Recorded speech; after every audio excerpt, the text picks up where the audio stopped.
awal anaga waxaan ku soo kornay dhaqan dawladeed oo markaad iskuulka ka soo baxdo dugsiga dhexaad ka baxdo shaqaad leedahay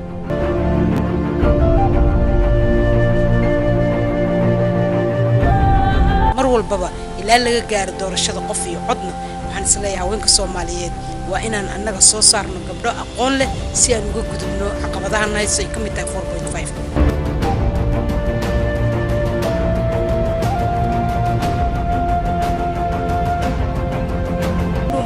ayagoo wax bartay ama wadankii ama jaamacadihii ka soo baxay ayaad moodaa in ay shaqada u helin sidii wiilasha marka loo eego markii shaqooyinka la soo dhajiyana waxaa la yiraahdaa hadii gabar ay ku guulaysato mudnaan gaar ah ayay gabdhuhu leeyihiin baa lagu qoraa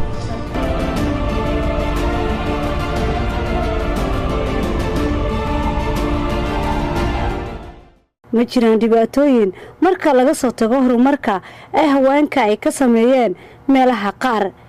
gabdhuhu waxa ka horjooga caqabado fara badan ayaa ka horjooga inay gaaraan meesha ay xaq u leeyihiin inay gaaraan waxa ka helinaya dhaqankii waxa ka helinaya maaragtay mujtamacii oo qaarkood ku soo barbaaray in gabadha talada iyo hoggaanka aysan istaahilin ee loo taliyo ee loo gaaro go'aanka wali ma haysano xaquuqdii nagu filnayd wali waxa jira faquuq wali waxa jira marka la tagayo shaqooyinka gabdhuhu ay dooranayaan inta badan oo caqabado la kulmaan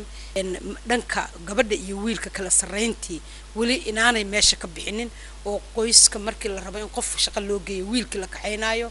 in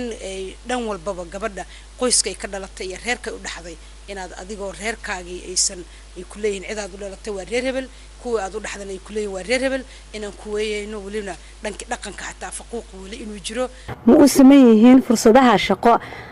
ama darajo haweenka iyo ragga hadda markii loo fiiriyo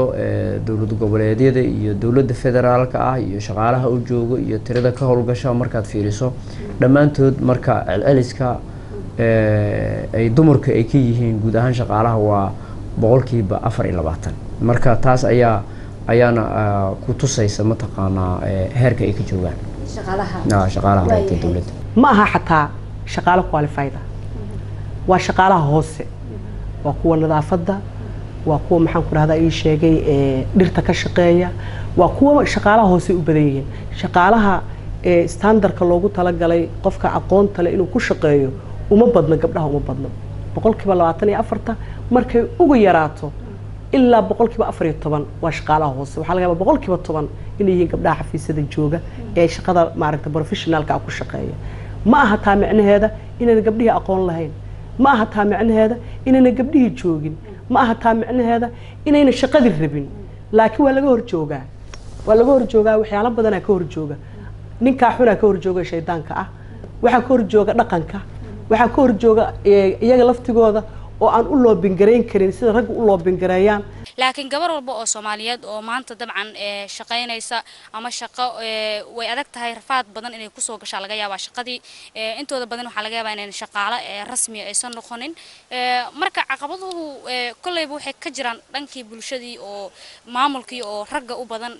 meelaha inta badan gabdhuhu ay ka shaqeeyaan ama meel dawladeed ha ahaato ama meel gaar loo leeyahay oo shaqsi ama ganacsi ha ahaato